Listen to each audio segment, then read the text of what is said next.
Hello વિદ્યાર્થી મિત્રો, મારી યુટ્યુબ ચેનલ કર્મા એજ્યુકેશનમાં તમારા બધાનું સ્વાગત છે। તો આજે ધોરણ 6ના ગણિતમાં નવા સિલેબસ એટલે કે 2026ના નવા સિલેબસ પ્રમાણે ચેપ્ટર 1 ગણિતમાં પેટર્ન એનો ચોથો ભાગ લઈને આપણે આવી રહ્યા છે। ઓલરેડી યુટ્યુબમાં આગળના 3 ભાગ મેં અપલોડ કરી ચૂક્યા છે, તો મારી ચેનલ ઉપર જઈને જોઈ શકો છો, બરાબર। ચલો, તો આજે આપણે વાત કરવાની છે સંખ્યા શ્રેણીઓ વચ્ચેના સંબંધ વિશે વાત કરવાની છે। સંખ્યા શ્રેણીઓ એટલે કે એકી સંખ્યા, બેકી સંખ્યા, વર્ગવાળી, ઘનવાળી, બરાબર, 2 ઘાતવાળી, 3 ઘાતવાળી, આ બધી સંખ્યાઓ કોની સાથે, કઈ સંખ્યા સાથે સંબંધ ધરાવે છે એના વિશે આપણે આજે વાત કરવાની છે। ચલો, શું કહે છે અહીંયા, કેટલીક વાર સંખ્યા શ્રેણીઓ એકબીજા સાથે આશ્ચર્યજનક સંબંધિત હોય છે, બરાબર। જો તમને ઉદાહરણ તરીકે આપણને આપ્યું છે કે જ્યારે આપેલી એકી સંખ્યાનો સરવાળો કરવામાં આવે, એકી સંખ્યાઓ એટલે કે કોને કહેવાય ભાઈ? એકી સંખ્યાઓ કે જેને આપણે 2 વડે ભાગી શકતા નથી, બરાબર, એને શું કહેવાય ભાઈ? એકી સંખ્યાઓ, જેમ કે 1, 3, 5, 7, 9, 11, પછી 2 ઉમેરતા જાઓ, 15, 13, બરાબર। તો આ બધી કેવી સંખ્યાઓ છે? એકી સંખ્યાઓ કે જેને 2 વડે ભાગી ના શકાય, એને કઈ સંખ્યાઓ કહેવાય ભાઈ? એકી સંખ્યાઓ કહે છે, સમજાય છે? અહીંયા શું કીધું છે? હવે એકી સંખ્યાઓનો સરવાળો સ્ટેપ બાય સ્ટેપ કરવાનો છે, જેમ કે 1 કર્યો છે, પછી 1 + 3, પછી 1 + 3 + 5, પછી 1 + 3 + 5 + 7 + 9, બરાબર, 1 + 3 + 5 + 7 + 9 + 11, તો આપણને શું મળે છે સમજો। જો 1 કરીએ તો 1, પછી 4, 9, 16, 25, 36, તમે ખાસ જો અહીંયા ધ્યાન આપો કે 1નો વર્ગ કરીએ તો શું મળે ભાઈ? 1 મળે છે। પછી 4 કોનો વર્ગ છે? તો કે 2નો વર્ગ। 9 કોનો વર્ગ છે? તો કે 3નો વર્ગ। એવી જ રીતે 36 કોનો વર્ગ છે? 36 શું છે ભાઈ? 36 કોનો વર્ગ છે? 6નો વર્ગ કરીએ જવાબ શું આવે છે? 36 આવે છે। એટલા માટે અહીંયા શું ફોલો થાય છે ભાઈ? 1, 4, 9, 16, 25, અહીંયા શું ફોલો થાય છે ભાઈ? વર્ગો ફોલો થાય છે। શું ફોલો થતા હોય છે ભાઈ? વર્ગો ફોલો થતા હોય છે, સમજાય? હું શું કહેવા માંગુ છું? જ્યારે પણ એકી સંખ્યાનો સરવાળો કરીએ તો આપણને હંમેશા શું મળે છે? વર્ગોવાળી શ્રેણી મળે છે। કઈ શ્રેણી મળે છે ભાઈ? વર્ગોવાળી શ્રેણી મળતી હોય છે। ચલો, હવે શું કહે છે અહીંયા? શું કહે છે? આવું કેમ થાય છે? શું તમને લાગે છે કે આવું હંમેશા થતું? હા, તો હંમેશા એકી સંખ્યાઓનો, બધી એકી સંખ્યાનો સરવાળો કરતા જાઓ તો હંમેશા શું બનતું જાય? વર્ગ બનતા જતા હોય છે। 1નો વર્ગ, પછી 2નો વર્ગ, 3નો વર્ગ, 4નો વર્ગ, 5નો વર્ગ, એવી રીતે અનંત સુધી વર્ગો બનતા જતા હોય છે, બરાબર। તમે આને ચિત્ર દ્વારા સમજી શકો? તો હા, આપણે ચિત્ર દ્વારા સમજી શકીએ છીએ। આપણને ખબર હતું, આપણને ઉપરના લેક્ચરમાં પેલું કોષ્ટક આપ્યું હતું, એમાં સમજ્યા હતા કે જે વર્ગોવાળી સંખ્યા હોય હંમેશા શું બનાવે છે? ચોરસ બનાવે। શું બનાવે? ખાસ યાદ રાખજો કે વર્ગોવાળી સંખ્યા હંમેશા શું બનાવે છે? ચોરસ બનાવે છે, સમજાય છે? ચલો, હવે શું કહે છે? આપણને કંઈક આપ્યું છે કે આપણે ચોરસ ગ્રીડમાં ટપકાઓ એકી સંખ્યા 1, 3, 5, 7માં કેવી રીતે વિભાજિત કરી શકીએ છીએ? એના વિશે આપ્યું છે। જો નીચે ચિત્ર આપ્યું છે, શું કહે છે ભાઈ? એ ચિત્રમાં પહેલાં તો 1, પછી 3, પછી 5, પછી 7 લેવાનું, પછી 9, પછી 11, બરાબર। તો હવે શું કીધું છે? અને આ બધાનો સરવાળો કરીએ તો આપણને શું મળે છે? 36। અને 36 કોનો વર્ગ છે ભાઈ? 36 કોનું વર્ગમૂળ છે? તો 36 કોનું વર્ગમૂળ છે? વર્ગમૂળ એટલે કે 36 કોનો વર્ગ છે એમ? તો 36 કોનો વર્ગ છે? 6નો વર્ગ શું થાય? 36 થતો હોય છે, સમજાય છે હું શું કહેવા માંગુ છું? એ હવે શું કહે છે? આવી જ રીતે હવે શું કે આવા ચિત્રો દોરીને તમે કહી શકો કે પ્રથમ 10 એકી સંખ્યાનો સરવાળો શું થાય? બરાબર, પ્રથમ 10 એકી સંખ્યાનો સરવાળો શું થાય એ આપણે કરવાનું છે, બરાબર। તમે ઘરે ટ્રાય કરજો કે પ્રથમ 10 એકી સંખ્યા હોય 11, 13, 15, 17, 19 અને 21, આ બધાનો સરવાળો કેટલો થશે? 22 સુધીનો, એ આપણે જોવાનું છે। ચલો, હવે અહીંયા આપણે બીજું ઉદાહરણ આપ્યું છે। બીજું ઉદાહરણ શું કહે છે ભાઈ? અહીંયા બધા જો ઉપરના અને નીચેના ક્રમમાં ઉમેરવાના છે, બરાબર। ઉપરનો નીચેનો ક્રમ બંનેને ઉમેરતા જવાનું છે। કેવી રીતે? તો જો પહેલું શું આપ્યું છે? 1 + 1 આપ્યો છે, પછી 1 + 2, પાછું ઉપરનો આમાં ઉમેર્યો એટલે કે 1 + 2 + 1 એટલે 4 થઈ ગયા, પાછા 1 + 2 + 3, એક વધારતા જાઓ અને ઉપરનું નીચે ઉમેરતા જાઓ, પછી 1 + 2 + 3 એટલે પાછું 1, 2 ઉમેર્યા એટલે 9 થઈ ગયા, બરાબર। પછી 1, 2, 3, 4, તો પછી પાછા 1, 2, 3 ઉમેર્યા તો 16 થઈ ગયા। એવી રીતે 1, 2, 3, 4, 5, 6 તો પછી 1 થી 5 ઉમેરો ફરીથી પાછા, તો શું થઈ જાય? 36 બનતું। અહીંયા પણ જોવો તમે શું ફોલો થાય છે ભાઈ? અહીંયા 1, 4, 9, 16, અહીંયા પણ શું ફોલો, કઈ પેટર્ન ફોલો થતી હોય છે ભાઈ? વર્ગોવાળી પેટર્ન ફોલો થતી હોય છે, સમજે? હું શું કહેવા માંગુ છું? એ ગણતરી સંખ્યાઓ પણ કઈ પેટર્ન ફોલો થાય? વર્ગોવાળી ફોલો થતી હોય છે। શું તમે આવી જ ચિત્રાત્મક સમજ શોધી શકો? હા, શોધી શકાય છે। જો અહીંયા તમે આ કેવું છે તો અહીંયા 6 અને અહીંયા 6, તો ટોટલ કેટલા થઈ જાય? 36। 36 શું છે ભાઈ? કોનો વર્ગ છે? 6નો વર્ગ છે। તો હંમેશા વર્ગો શું મળે છે ભાઈ? આપણને હંમેશા વર્ગો શું આપે છે? કઈ આકૃતિ આપે છે? ચોરસ આપે છે, સમજે? હું શું કહેવા માંગુ છું? વર્ગોવાળી બધી જ સંખ્યા આપણને હંમેશા શું આપે છે? ચોરસ આપે છે। ચલો, વિચારો અને શોધોનો પહેલો દાખલો આપણને શું આપે છે? તો ગણતરીની સંખ્યાઓ 1 પછી 1 + 2 + 1 બરાબર. કઈ સંખ્યાઓ? ગણતરીની સંખ્યાઓ 1 + 2 + 1, પછી 1 + 2 + 3, પાછા 2 + 1. જો એને આપણે ઉમેરતા જઈએ શું બને છે? વર્ગ સંખ્યા મળે છે. કઈ ચિત્ર બને આપણે શોધવાનું છે. ચલો તો પહેલું તો 1, પછી 1 + 2, પાછું 1 શેમાં ઉમેરવાનું? આમાં આ પેટર્નમાં ઉમેરો તો 4 થઈ જાય. પાછું 1 + 2 + 3, પાછું 1 + 2 શેમાં ઉમેરવાનું ભાઈ? આમાં ઉમેરો, પાછું 9 થઈ જાય. તો 1 + 2 + 3 + 4, તો પાછું 1 + 2 + 3 શેમાં ઉમેરો? આમાં ઉમેરો. શું બની જાય? 16 બની જાય. બરાબર. આવી રીતે આગળ સ્ટેપ બાય સ્ટેપ 1 + 2 + 3 + 4 + 5 આવે તો પાછું 1 2 3 4 એમાં ઉમેરો તો આગળ શું બનતું જાય? 25 બનતું જાય. એવી રીતે પેટર્ન ફોલો થતી હોય છે. ચલો હવે શું કહે છે ભાઈ અહીંયા? તો 1 + 2 + 1 કર્યો 4 મળે, 9 મળે, 16 મળે, આગળ 25 36 એવી રીતે આપણને મળતું જતું હોય છે. બરાબર. આપણને શું મળતું જતું હોય ભાઈ? એવી રીતે આપણને મળતું જતું હોય છે. તો જો અહીંયા 2નો વર્ગ, 3નો વર્ગ, 2નો વર્ગ 4, 3નો વર્ગ 9, 4નો વર્ગ 16, અહીંયા પછી 25 આવશે જે 5નો વર્ગ છે. તો અહીંયા કઈ સંખ્યા મળે છે ભાઈ આપણને? વર્ગોવાળી. કઈ સંખ્યા મળે છે ભાઈ? વર્ગોવાળી સંખ્યા મળે છે. અને આપણે હમણાં વાત કરી કે વર્ગોવાળી સંખ્યા કયું ચિત્ર બનાવે? ચોરસ ચિત્ર બનાવે. કયું ચિત્ર બનાવે છે ભાઈ? વર્ગોવાળી હંમેશા ચોરસ ચિત્ર બનાવતી હોય છે. સમજાય છે? ચલો આગળના બીજા દાખલામાં વાત કરીએ તો બીજો દાખલો શું કહે છે? તમારા ચિત્રના મોટા સ્વરૂપની કલ્પના કરવાની છે. આપણે જે આ બહુ મોટું છે. બરાબર. આને આપણે દોરી શકીએ પણ એને બહુ ટાઈમ લાગે. ચલો શું કીધું છે? ઉદાહરણ અને મૂલ્ય શોધવાનું છે. કયું મૂલ્ય? તો 1 થી 100નો સરવાળો વત્તા 9 થી 99 થી 1નો સરવાળો કરો તો એનું મૂલ્ય શું મળે છે? એ આપણે ચિત્ર દ્વારા સમજવાનું છે. પણ આનું ચિત્ર બહુ મોટું થશે એટલા માટે મેં એક શોર્ટ ટ્રીક આપી છે દાખલા પ્રમાણે. ચલો જોઈએ શું ટ્રીક છે એના વિશે સમજી લઈએ. તો પહેલાં શું કીધું છે? સૌથી પહેલાં 1 થી 100 માટે સરવાળો કરવાનો. કોના માટે? 1 થી 100 માટે. તો 1 થી 100 માટેના સરવાળા માટે શું કરવાનું? જે આ પાછળના 100 છે એમાં 1 ઉમેરો. બરાબર. એમાં શું કરો? +1 ઉમેરો એટલે શું બની જાય? 101. તો 100નો 101 સાથે ગુણાકાર અને ભાગ્યા 2 કરો તો શું મળી જાય આપણને? 1 થી 100 સુધીનો સરવાળો મળી જાય. શું મળી જાય ભાઈ? 1 થી 100 સુધીનો સરવાળો મળી જાય. તો 1 થી 100 સુધીનો સરવાળો કેટલો મળે? 5050. ફરીથી બોલું છું, 1 થી 100 સુધીના સરવાળામાં શું કરવાનું?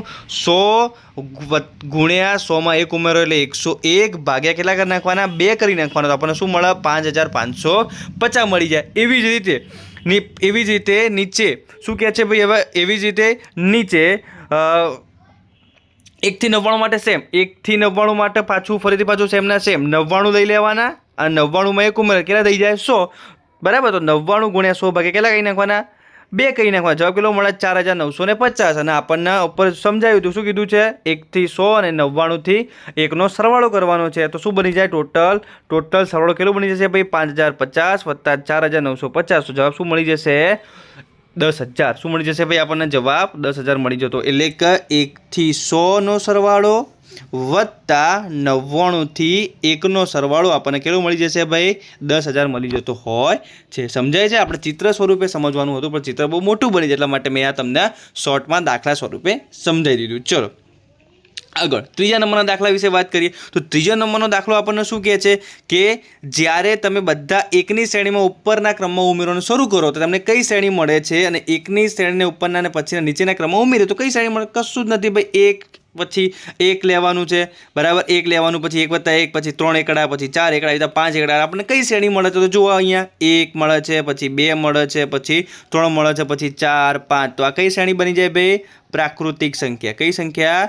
પ્રાકૃતિક સંખ્યા. એટલે કે પ્રાકૃતિક વાળી આપણને શ્રેણી બની જતી હોય છે. બરાબર. હંમેશા ખબર કે પ્રાકૃતિક સંખ્યા હંમેશા ક્યાંથી ચાલુ થાય ભાઈ? 1 થી સ્ટાર્ટ થતી હોય છે. બરાબર. તો અહીંયા કઈ શ્રેણી મળે છે? મેં લખાવ્યું હતું કે કઈ પ્રાકૃતિક સંખ્યા મળે છે. ચલો ચોથા નંબરનો દાખલો. તો ચોથા નંબરનો દાખલો શું કહે છે ભાઈ આપણને કે જ્યારે ગણતરીની સંખ્યાઓ એટલે જ કઈ સંખ્યાઓ ભાઈ? પ્રાકૃતિક સંખ્યાઓ. યાદ રાખવાનું, ગણતરી સંખ્યાઓ એટલે કઈ સંખ્યાઓ?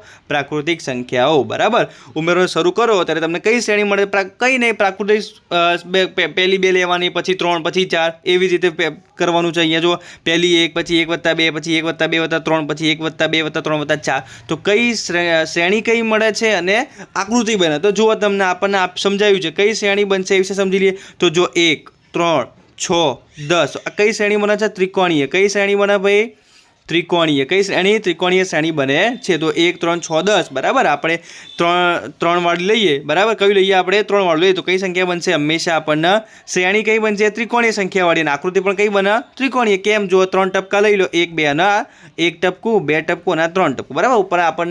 ઉપરના કોષ્ટક આપણને બીજો પાર્ટ હતો એમાં જે કોષ્ટક હતું એમાં આપ્યું હતું આપણને 1 3 6 10 15 વાળી. એ કઈ સંખ્યા કહેવાય? ત્રિકોણીય સંખ્યા. એના ઉપરથી કયું ચિત્ર બને? તો ત્રિકોણવાળું ચિત્ર બનતું હોય છે. ચલો હવે આપણે 5મા નંબરના દાખલા વિશે વાત કરીએ તો 5મા નંબરનો દાખલો શું કહે છે આપણને સમજીએ.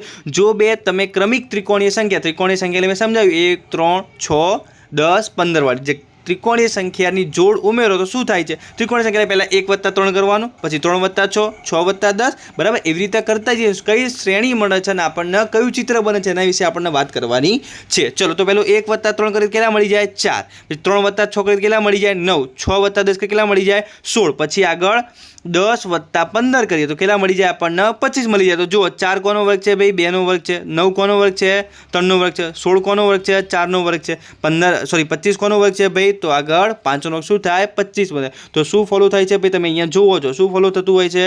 આ કઈ સંખ્યા કઈ પેટર્ન ફોલો થાય છે વર્ગોવાળી. કઈ સંખ્યા વર્ગોવાળી ફોલો થતી હોય છે. અને ચિત્ર જોઈએ તો વર્ગોમાં હંમેશા શું બનતું હોય ભાઈ ચોરસ બને. શું બને છે ભાઈ હંમેશા વર્ગોમાં ચોરસ બને છે. ચલો 6ઠ્ઠા નંબરના દાખલા વિશે વાત કરીએ. 6ઠ્ઠા નંબરનો દાખલો શું કહે છે. જ્યારે તમે 1થી શરૂ કરીને 2ની ઘાતવાળી સંખ્યા ઉમેરવાનું શરૂ કરો તો કઈ પેટર્ન મળે છે કંઈ નહીં.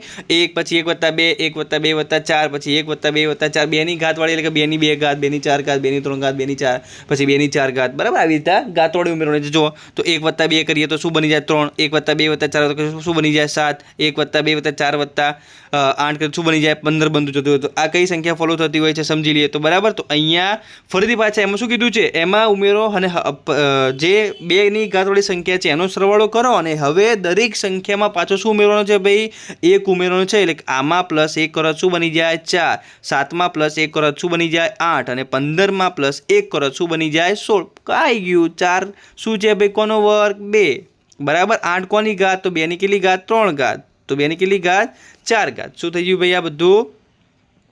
તો આ 2ની ઘાતવાળી શું બની જાય આપણને 2ની ઘાતવાળી સંખ્યા મળતી જતી હોય છે બરાબર. સમજે 6ઠ્ઠા દાખલામાં શું મળે છે 2ની ઘાતવાળી સંખ્યા મળે છે. ચલો 7મા નંબરનો દાખલો.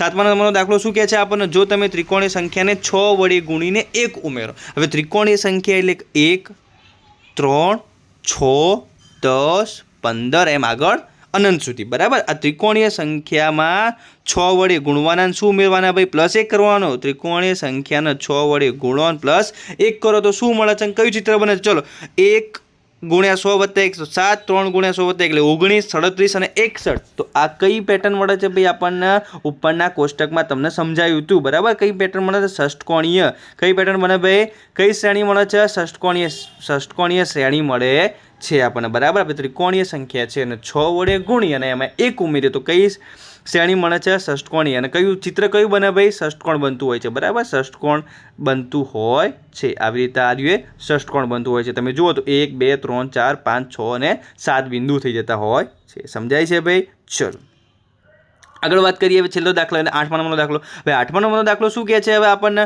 કે જ્યારે તમે ષષ્ઠકોણીય સંખ્યાનું ઉમેરવાનું શરૂ કરો છો. ષષ્ઠકોણીય સંખ્યા એટલે કે 1 પછી કઈ આવશે 7 પછી કઈ આવે લે 19 બરાબર. આ બધી કઈ સંખ્યાઓ છે ભાઈ 37 આવશે પછી 61 આવશે. બધી કઈ સંખ્યાઓ છે ષષ્ઠકોણીય સંખ્યાઓ છે. હવે ષષ્ઠકોણીય સંખ્યા ઉમેરવાનું શરૂ કરો તમે કઈ શ્રેણી બને છે તમે કયું ચિત્ર બને છે એના વિશે વાત કરવાની છે. ચલો સમજીએ. ષષ્ઠકોણીય સંખ્યા એટલે 1 + 7 પહેલી તો કઈ આવશે 1 + 7 એટલે 8 બને. પછી 1 + 7 એટલે 19 27 મળે. 1 + 7 + 19 + 7 એટલે 64 બને છે.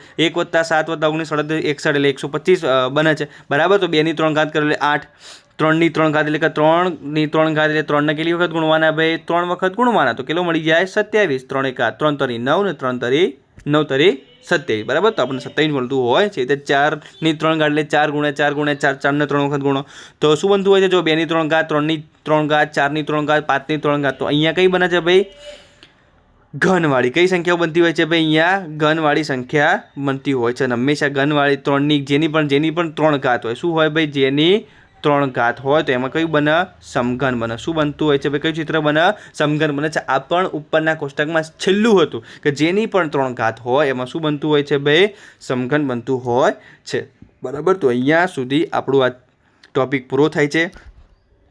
થેન્ક યુ સો મચ મારા વિડીયોને જોવા માટે. જો તમને મારો વિડીયો પસંદ આવ્યો હોય તો લાઇક શેર અને સબસ્ક્રાઈબ કરવાનું ભૂલતા નહીં. Thank you so much.